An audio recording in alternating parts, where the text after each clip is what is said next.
A candid conversation. Don't hold back, right? Say everything. If people trust the officers to get it done, to get help, situations will be more different. Between two groups that have not always seen eye to eye. And let's face it, people who might not be as open as me to talk to an officer and understand their point of view, and then for them to stress out what they're feeling. So this is cool. I think this is a really good opportunity to learn more about your perspective, officers' perspectives. three young men, two in high school. Jaden Sutton, a student at Lincoln Prep, Daquan Cheadle, a student at Slagle High School, and Vonzel Garth, he's a recent college grad. Their age and race demo represent more than a third of all homicide victims and suspects in Kansas City. So we organized this in hopes they and you get more insight. You know, tear down stereotypes and hopefully build more trust here in a year that's been plagued by violence, protests, and calls for action. No topic off limits. You can go out, you can just wear a hoodie, you could be just looking suspicious, and then you could be flagged down. I feel scared because I have a little brother and I have an older brother, and I'm scared for them too because my little brother, he loves to wear hoodies. He likes to go out and just walk, and I'm scared for him every day because I try to go with him, make sure nobody hurts him or anything, no police. How we can decrease those stereotypes and make it sort of like just a talk-to-talk situation, because I feel like there's been times where I'm just, an officer already comes with aggression at me, and I'm the one being calm, having to be the one to calm down the officer per se. So I have found, for me personally, that I'm gonna have a different perspective. And the reason being is because I'm Black. So I don't have any fear in my heart for somebody that looks like me. I believe that media has created fear in the hearts of those that don't look like us. The protest is a prime example. We're not being shown as calm and patient. We're shown with rage and anger. What are police officers taught when it comes to firing your weapon?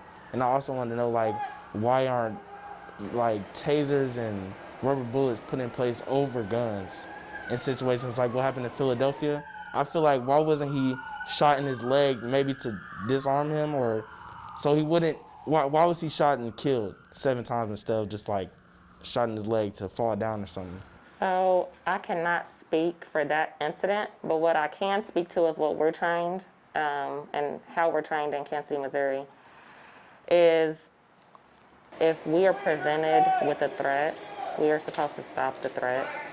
And when you are firing your firearm, the targets don't have legs, and generally it's a silhouette, so you are taught to hit what is biggest, because if targets are moving, shooting an arm or a leg or a hand or something is not as easy as it sounds. There are a lot of instances sometimes where maybe officers could have communicated differently.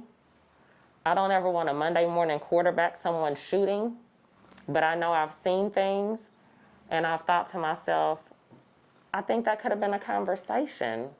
A lot of people say, you guys hiring racist cops and you doing this and you doing that. Do you really know a fear that a person has until they're faced with that fear?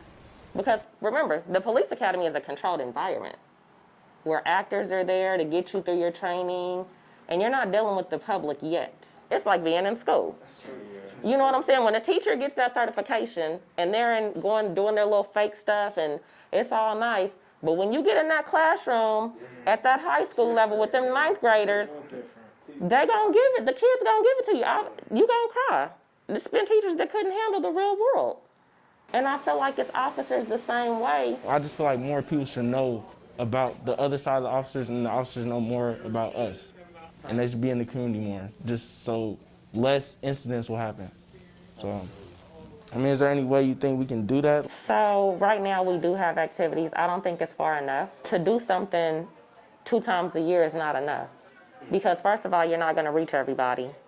Secondly, that's not trust enough anyway. It has to be continuous. How much would trust, or lack thereof, impact the city's homicide rate? I feel like with the trust, and you have people thinking the officers will take care of the situation, I feel like there will be less shootings. Just like a neighbor. If I'm a neighbor and I know my neighbor's going to be gone, I want to help them out, help him or her out, watch their house while they're gone.